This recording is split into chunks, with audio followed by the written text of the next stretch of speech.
Hi mga ka-UM, welcome sa mong vlog. Ako di si Albi. Ako dahil si John Lloyd. Ug ako si Vince. Among ipakita sa inyo ang isa ka pinaka-importanteng lugar diri sa campus. Ang lugar nga puno og kasikas, kalingawan o kalampusan. Ang UMG.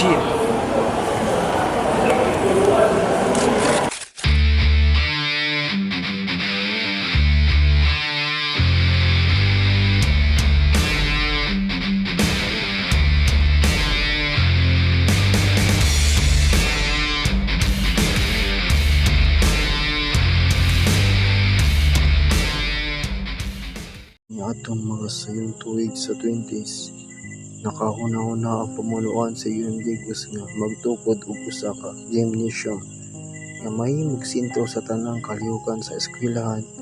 Gusto nila nga ang tanang estudyante adunay lugar nga luwas, lapad ug moderno nga magtapok para sa sports, events ug uban pang mga pinagtigom. Ug mao kini karon ang atong UM Digos Gymnasium. Kabaro isip simbolo sa panag-iusa og kalambuan.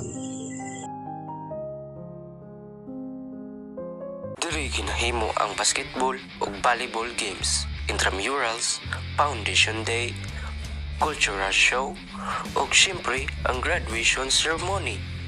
Diri pud nimo makita nga masaksi gikan ta sa laing-laing department. Magtapok ta aron magsuportahanay.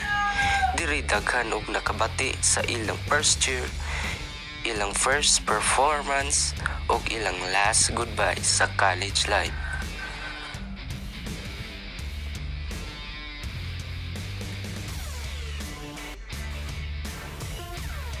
Busa kung makaagi ka diri sa gym, ayaw lang tan-awa isip building. Tanawa kini isip testigo sa daghang istorya sa pagpaningkamot, sa teamwork, sa pagkaymamat sa mga higala, ug sa paglambo sa usa ka estudyante ngadto sa usa ka maayong tao.